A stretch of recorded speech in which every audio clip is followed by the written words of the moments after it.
بسم الله الرحمن الرحيم نحمده ونصلي ونسلم على رسوله الكريم أما بعد.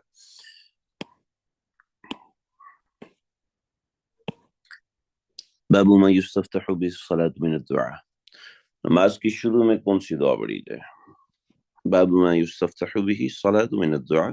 يستفتح به ابتدا کرنا جس چیز سے من الدعاء دعا میں الصلاة نماز کی نماز کی شروع میں کون سی دعا پڑھی جائے.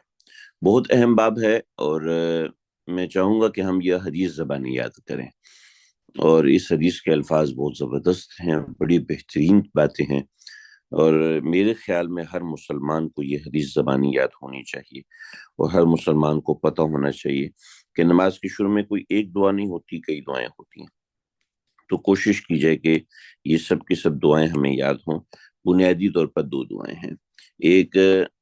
ایک کو دعائے توجہ کہتے ہیں، یا اس کو دعا توجی کہتے ہیں، بھی کہتے ہیں. ٹھیک ہے، یہ ایک دعا ہے. اور دوسری دعا جو ہے دعا تسبیح ہوتی ہے. دعا توجی وہ ہے جو ہم اس حدیث میں پڑھیں گے. دعا تسبیح وہ ہے سبحانک اللہم و بحمدک و تبارک اسمک و تعالی جدک. یہ والی جو دعا ہے یہ دعا تسبیح ہے. تو دو قسم کی دعائیں ہیں. محدثین نے لکھا ہے، امام شافعی رحمۃ اللہ علیہ نے کتاب العم میں فرمایا ہے کہ دونوں قسم کی دعائیں پڑھنی چاہیے. لیکن برعکس ہم پورے مسئلے کو دیکھ لیں. تکبیر تحریمہ کے بعد قرأت سے پہلے تکبیر تحریمہ فرض ہے اور قرأت فرض ہے. اس کے جو درمیان ہے، اس کے درمیان کوئی دعا ہے یا نہیں ہے.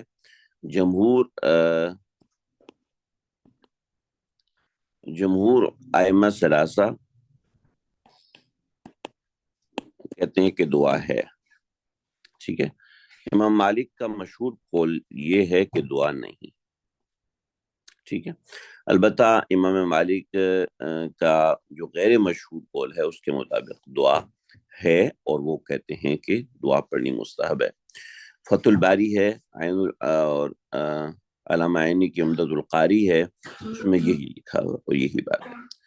صاحب منہل نے امام مالک رحمۃ اللہ علیہ کی ایک روایت استحباب کی لکھی ہے.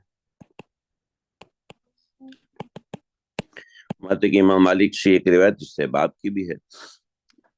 علامہ زرقانی رحمۃ اللہ علیہ مختصر الخلیل کے اندر یہ بات فرماتے ہیں کہ اب جو دعا ہے وہ دعا میں سے کون سی دعا اولا اور مختار ہے. اس سلسلے میں مختلف دعائیں منقول ہیں، اور جو امام ابو داؤد ہیں انہوں نے بھی متعدد دعائیں ادعیہ انہوں نے ذکر فرمائی ہیں، اور بعض کا محل جو ہے تکبیر تحریمہ کے بعد ذکر فرمایا.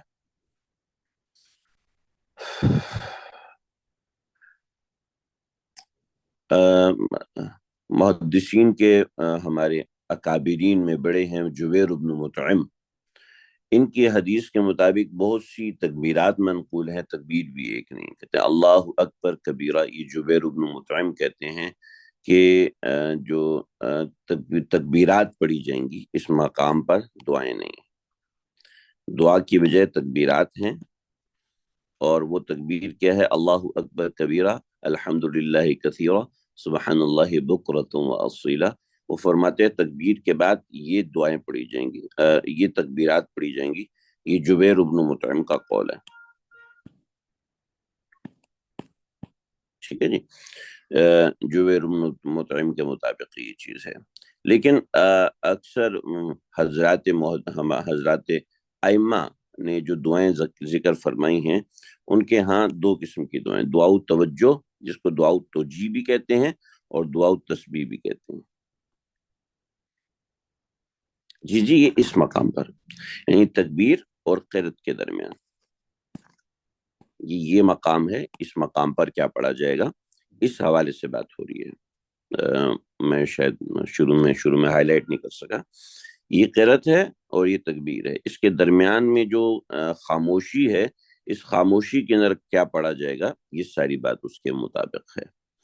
یا شاید آپ تاخیر سے شامل ہوئے ہیں اس وجہ سے نہیں، آپ تو شروع سے شامل رہے ہیں پھر۔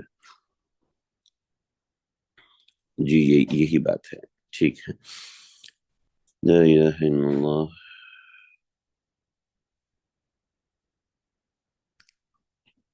اچھا، اب دعا توجہ جو ہے اس کے اندر بھی مختلف صیغ ہیں، اور دعا تسبیح اس کے اندر بھی مختلف صیغ ہیں۔ میں مدینہ شریف میں سوری حرم مکہ میں ایک مرتبہ میں حاضر تھا، وہاں پر میں لائبریری میں گیا تو تقریباً حج سے چند روز پہلے وہاں پر ایک درس ہو رہا تھا، میں اس میں شامل ہوا تو شیخ نے سب سے مختلف چیزیں کروائیں، یعنی نماز انہوں نے کابی تکبیر کیسے ہوتی ہے، اللہ اکبر، اس کے اندر انہوں نے کوئی بات نہیں کی۔ انہوں نے کہا کہ فبعدہ، اس کے بعد کیا ہے؟ تو مختلف لوگوں نے ہاتھ کھڑا کیا، میں نے بھی کھڑا کیا، تو کسی کو کہا کہ آپ سنائیے، کہ سبحانک اللہم و بحمدک و تبارک اسمک و تعالی جدک و لا الہ غیرک۔ تو وہاں پر شیخ نے کہا کہ کوئی اور ہو، تو کسی نے کوئی اور دعا سنائی، کسی نے کوئی اور دعا سنائی، تو کسی نے سبحانک اللہم و بحمدک و تبارک اسمک و تعالی جدک و جل ثناؤک و لا الہ غیرک، یعنی کچھ جل ثناؤک کے الفاظ شامل کیے، کچھ اور الفاظ شامل کیے۔ فرمانے لگے وَلَهُ الصِّيَغُ، وَلَهُ الصِّيَغُ۔ پھر میں نے بعد میں تحقیق کی تو پتہ چلا کہ یہ دعا تسبیح کے اندر اور بھی صیغے ہیں، ایک تو ہمارے ہاں معروف ہے، مگر دعا تسبیح میں اور بھی صیغے ہیں۔ اسی طریقے سے دعا توجیہ میں اور بھی صیغے ہیں، کہ وجہت وجہی للذی فطر السماوات والارض حنیفا وما انا من المشرکین، تو اس طریقے سے اور بھی ہے کہ سبحانک اللہم و بحمدک و تبارک اسمک و تعالی جدک بھی جیسے اور صیغے ہیں، تو اس طرح اور بھی صیغے ہیں۔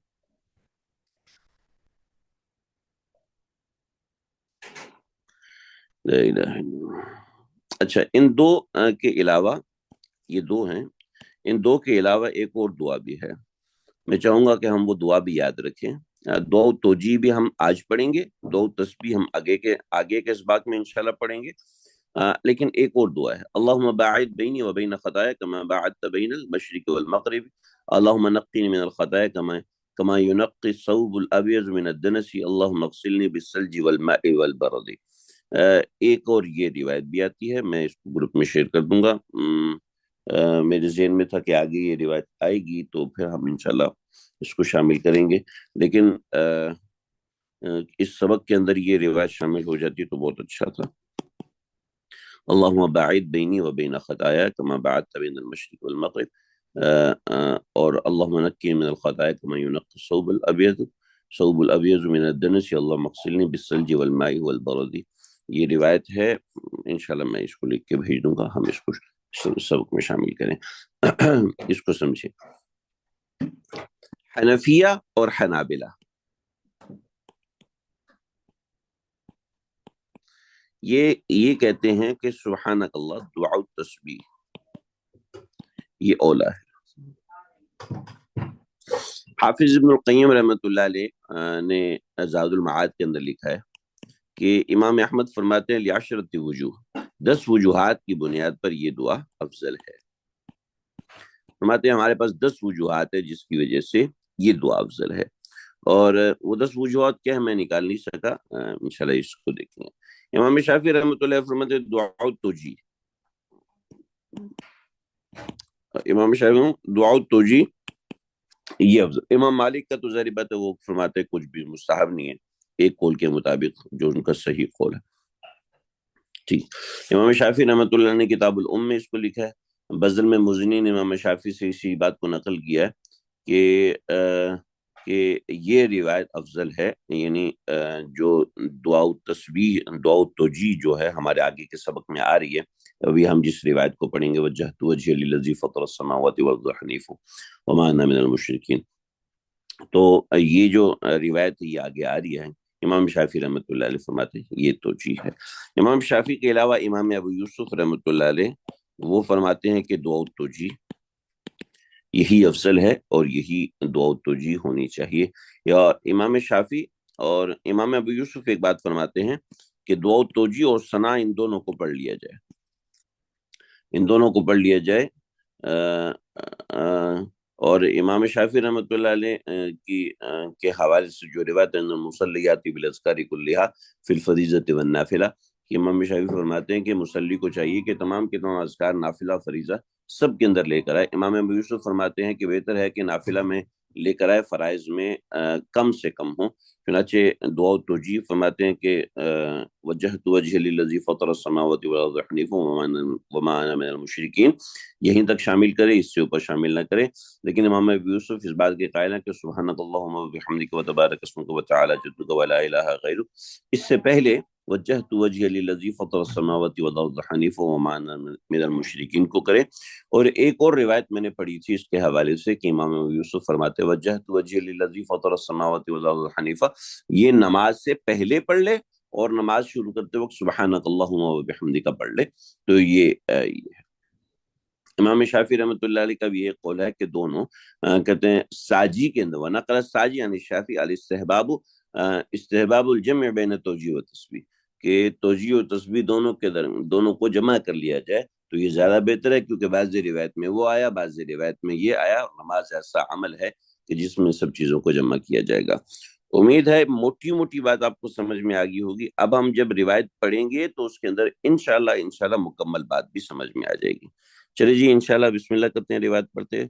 وبالسند المتصل منا الى امام ابی داؤد رحمہ اللہ تعالی قال حدثنا عبید اللہ بن معاذ قال حدثنا ابی قال حدثنا عبد العزیز بن ابی سلمۃ عن عمه ماجشون بن ابی سلمۃ عن عبد الرحمن العارجی عن عبید اللہ بن ابی رافع عن علی بن ابی طالب رضی اللہ تعالی عنہ قال كان رسول اللہ صلی اللہ علیہ وسلم اذا قام الى الصلاة كبر،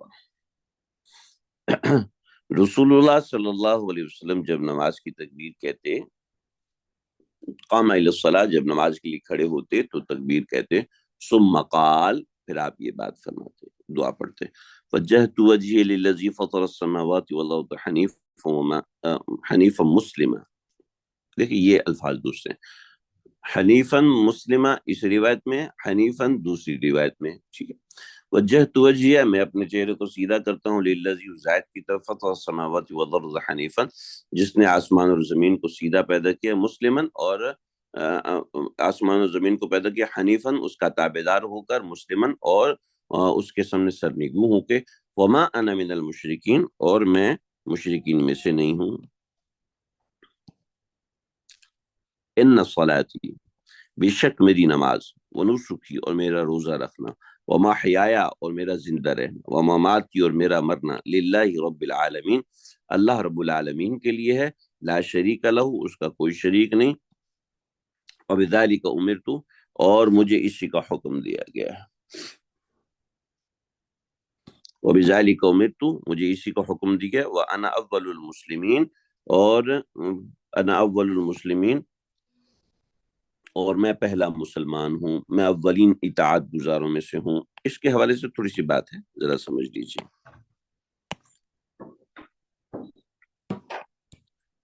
اولین عبادت گزاروں میں سے، ٹھیک ہے، اس کے اوپر تھوڑی سی بات ہے، اس کو سمجھ لیجیے، ساتھ ساتھ ہم سمجھ لیجیے۔ جمہور یہ کہتے ہیں کہ انا من المسلمین کہنا چاہیے، ٹھیک ہے، انا اول المسلمین نہیں کہنا چاہیے۔ عند الجمہور یہ ہے کہ انا من المسلمین کہہ دے، اس دعا کو اس طرح تبدیل کر دینا چاہیے۔ بعض مشائخ نے یہ بھی کہا کہ وَأَنَا أَفْضَلُ الْمُسْلِمِينَ کہنے سے نماز فاسد ہو جاتی ہے، ٹھیک ہے جی، صحیح یہ ہے کہ فاسد نہیں ہوتی ہے، مقصود تلاوت اور حکایت کو، ٹھیک ہے، مقصود تلاوت اور حکایت ہو۔ حکایت کا مطلب یہ ہے، تلاوت اور حکایت کا مطلب یہ ہوتا ہے کہ جس طریقے سے نقل ہے اس طریقے سے اس کو بیان کر دیا جائے، تو اس کو تلاوت اور حکایت کہتے ہیں۔ تو اس کو اگر ایسے ہی پڑھ دیا تو اس میں بظاہر کوئی حرج کی بات نہیں ہے، کیونکہ اس کا یہ مطلب نہیں ہے کہ میں پہلا مسلمان، بلکہ تلاوت اور حکایت میں یہ ہے کہ میں چونکہ بات اللہ کے نبی کی بات نقل کروں، ان کی نقل میں پڑھوں، تو وہ پہلے مسلمان ہے، مطلب وہی ہے لیکن الفاظ وہی۔ لیکن اصل بات یہ ہے کہ یہ عبارت جو ہے یہ کنایا ہے، یہ عبارت کنایا ہے، عبادت مبادرت سے ہے، مسارعت سے ہے۔ مبادرت کا مطلب ہے سبقت لے جانا، اور مسارعت جلدی، ٹھیک ہے، یعنی اپنی عجلت، شوق اور رغبت کو یہ بتا رہی کہ انا اول المسلم، میں پہلا مسلمان، یعنی اپنا شوق بتا رہا ہے، ٹھیک ہے۔ قل ان کان للرحمن ولد فإن اول العابدین، تو جیسے کہ آیت کریمہ کے اندر بھی آتا ہے نا، تو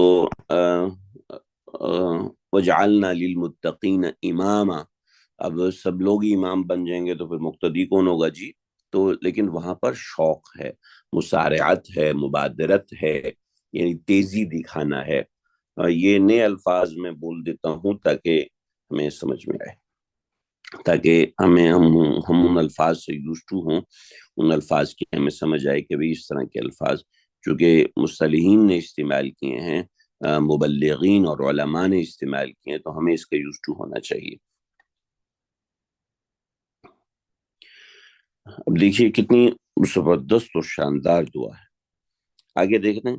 اللہم انت الملک، اللہم انت الملک لا الہ الا انت، اے اللہ آپ بادشاہ ہیں، آپ کے سوا کوئی، انت ربی، آپ میرے پروردگار ہیں، وانا عبدک، میں آپ کا بندہ ہوں، ظلمت نفسی، میں نے اپنی جان پہ ظلم کیا، فاعترفت بذنبی، میں اپنے گناہ کا اعتراف کرتا ہوں، فاغفر لی ذنوبی جميعا، ہم میرے سارے کے سارے گناہ کو بخش دے، انہ لا یغفر الذنوب الا انت، اس لیے کہ آپ کے علاوہ کوئی گناہوں کو نہیں بخش سکتا، واہدینی، مجھے ہدایت دیجیے، لأحسن الاخلاق، بہترین اخلاق کی، لا یہدینی لأحسنها الا انت، کہ بہترین اخلاق کی ہدایت آپ کے علاوہ کوئی نہیں دے سکتا، واصرف عنی سیئہا، میری برائیوں کو مجھ سے ہٹا دیجئے، لا یصرف عنی سیئہا الا انت، اس لیے کہ مجھ سے برائیوں کو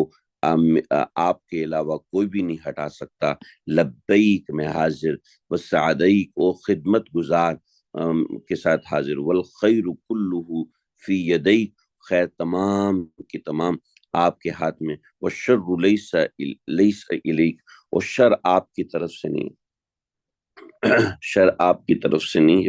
اس کے اوپر بات ہے، میں انشاءاللہ کرتا ہوں۔ وَأَنَا بِكَ وَإِلَيْكَ وَتَبَارَكْتَ وَتَعَالَيْتَ، میں وَأَنَا إِلَيْكَ، میں تیرا ہوں،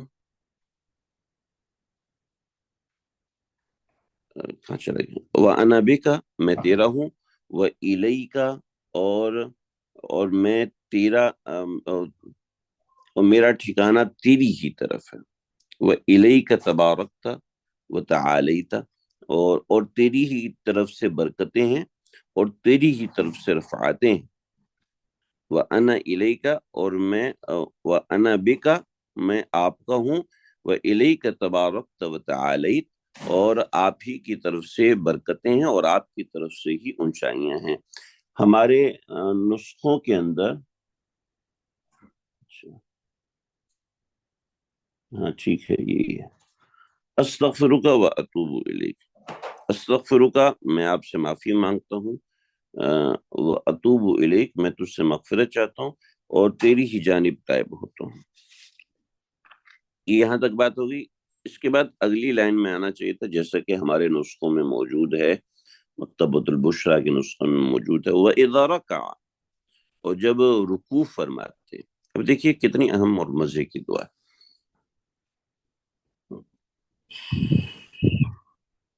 کتنی اہم دعا ہے جو ثنا کے وقت پہ پڑھی جاتی ہے۔ بھی کوشش کریں کہ اس دعا کو یاد کریں، یہاں سے لے کے یہاں تک دعا، وجہت وجہی للذی،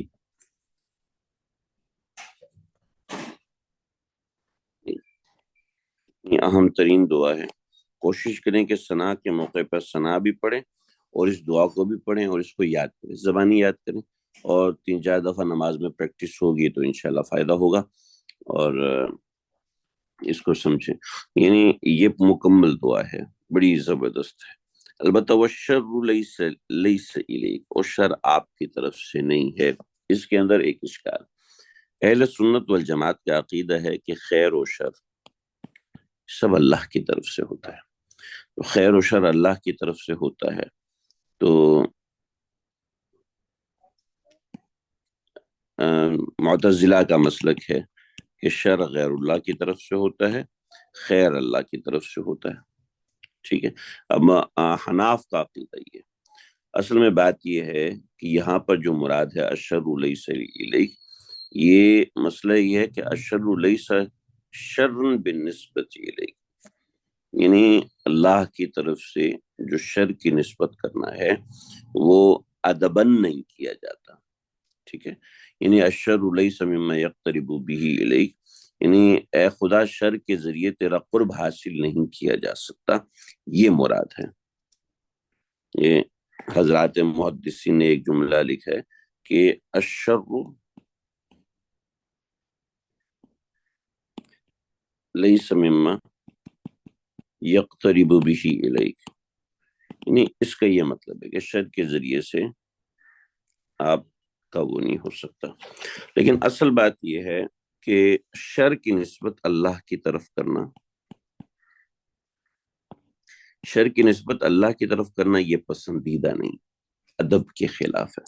جیسے ہم کہتے ہیں یا خالق السماء یا خالق الارض، اے آسمانوں کے خالق، اے زمین کے خالق، اے وہ ذات جس نے رسول اللہ صلی اللہ علیہ وسلم کو پیدا کیا، اے وہ ذات جس نے جنت کو بنایا، اے وہ ذات اے وہ ذات جس نے پودوں کو بنایا، اے وہ ذات جس نے سمندروں کو رزق دیا، اے وہ ذات جس نے مچھلیوں کے پیٹ بھرے، اے وہ ذات جس نے مجھے انسان بنایا، اے وہ ذات، یہ ساری باتیں کرتے ہیں. کہتے ہیں اے خنزیروں کے خالق، اے گٹر کے خالق، استغفر اللہ، ایسا نہیں کہتے. ٹھیک، یہ بے ادبی ہے.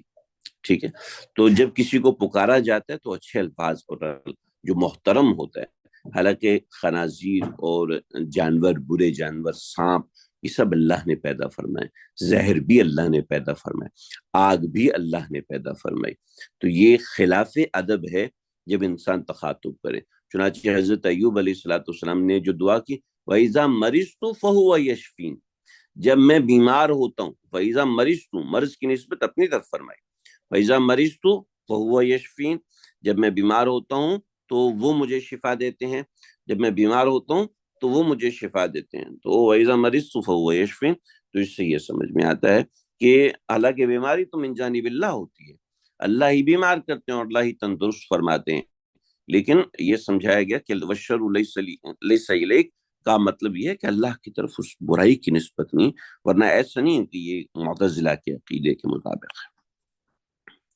وَإِذَا رَكَعَ، جب آپ رکوع فرماتے، اور کیا بات، بڑے مزے زبردست بات فرماتے، اللہ کاش ہم یہ چیزیں یاد کریں اور انشاءاللہ یاد کریں گے. جی، اللہم لک رکعت،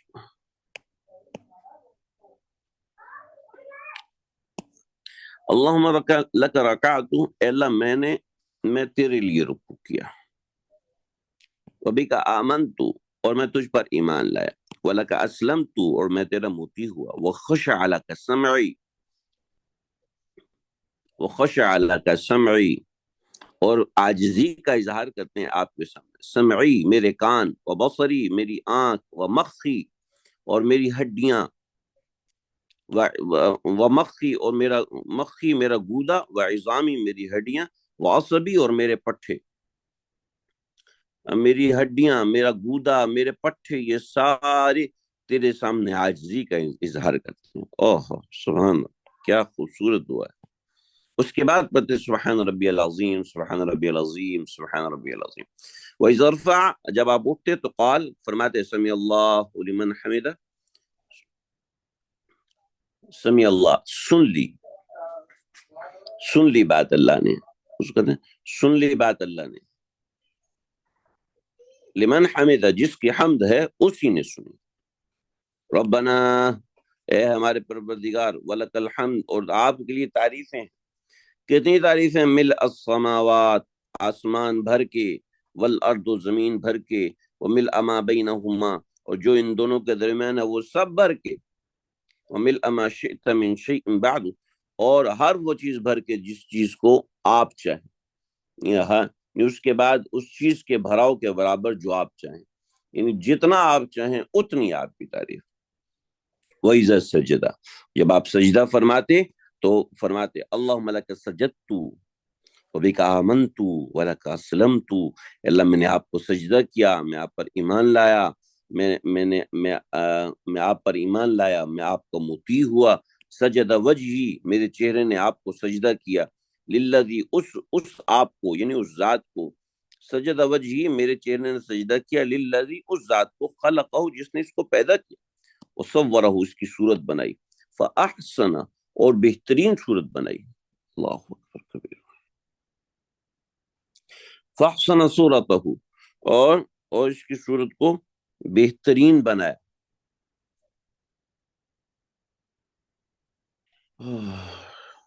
وشقہ، اور بنایا، سمعہ، اس کے کانوں کو، وبصرہ، اور اس کے کانوں، اس کی آنکھوں کو، وتبارک اللہ احسن الخالقین، اور برکت والی ہے اے ذات آپ کی اللہ تعالیٰ کہ احسن الخالقین، جو کہ سب سے بہترین پیدا کرنے والا.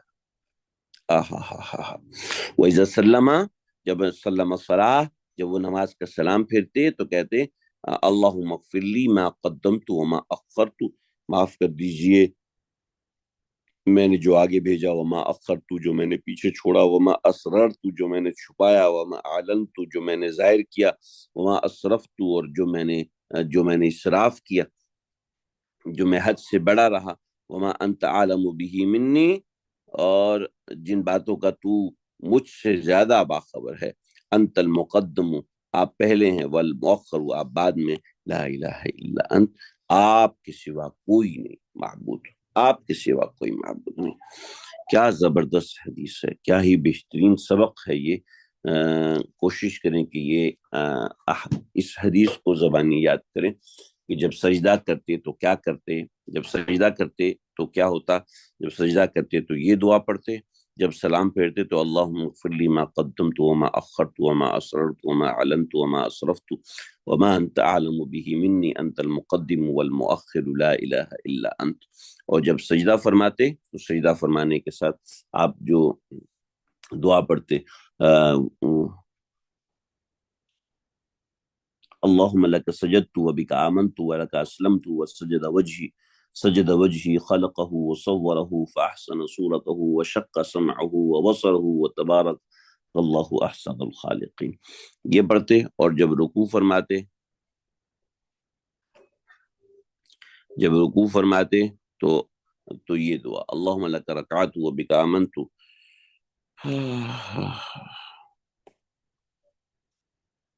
اللہم لک رکعت وبک آمنت ولک اسلمت وخشع لک سمعی وبصری ومخی وعظامی وعصبی. اور جب رکوع سے اٹھتے تو سمع اللہ لمن حمدہ ربنا لک الحمد ملء السماوات والارض وملء ما بینہما وملء ما شئت من شیء بعد. تو یہ دعائیں ہیں، کوشش کریں یہ ہمارے اعمال میں آئیں. بشر حافی رحمۃ اللہ علیہ امام احمد کے سبق میں شامل ہوتے اور پھر فرماتے ادو زکوٰۃ الحدیث، ادو زکوٰۃ الحدیث، ادو زکوٰۃ الحدیث، کہ اس حدیث کی زکوٰۃ ادا کرو. کہ حدیث کی زکوٰۃ کیا ہے؟ کا جیسے زکوٰۃ 2.5% ہوتی ہے، تو ایسے حدیث کی زکوٰۃ یہ کہ کم از کم اس کے 2.5% پر عمل کرو. سلام پھیرنے کے بعد پڑھیں گے، سلام مکمل ہوگا پھر پڑھیں گے، اس کے بعد دعا کے لیے ہاتھ اٹھائیں گے. کوئی سوال ہو کرنا ہو، ہمارا سبق یہیں تک ہے. صلی اللہ تعالی خیر خلقہ محمد وآلہ وصحبہ اجمعین. ابھی کوئی سوال ہو تو آپ لوگ کر سکتے ہیں. 1 منٹ تک ہوں میں، آج ویسے ہی بہت تاخیر ہوگی مجھے.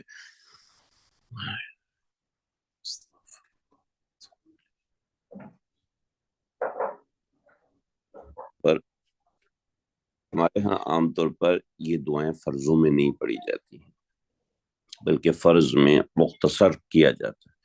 لیکن میں نے جب بھی حضرت شیخ الاسلام مفتی تقی عثمانی صاحب کے پیچھے نماز پڑھی ہے تو حضرت کے رکوع اور حضرت کے سجود اور قعود بین السجدتین اور جو قومہ اور جلسہ ہے یہ حضرت کا بہت طویل ہوتا ہے، عام طور پہ اتنا طویل ہوتا ہے کہ بہت مرتبہ ایسا ہوا کہ بھول ہی گئے کہ ایک سجدہ ہوا یا دو سجدے ہوئے۔ آگے اس کیفیت کی نمازیں آئیں گی ہمارے آگے کے سبق میں انشاءاللہ، جس میں ہمارے سامنے پتہ چلے گا کہ آپ صلی اللہ علیہ وسلم کتنا لمبا رکوع فرماتے تھے، کتنا لمبا سجدہ فرماتے تھے۔ جی اس کے علاوہ اور دعائیں بھی منقول ہیں، وہ ہمارے آگے کے سبق میں آئیں گے۔ ٹھیک ہے، آج کا سبق یہیں تک ہے۔ صلی اللہ تعالی علی خیر خلقہ محمد وآلہ وصحبہ اجمعین۔ السلام علیکم ورحمۃ اللہ وبرکاتہ۔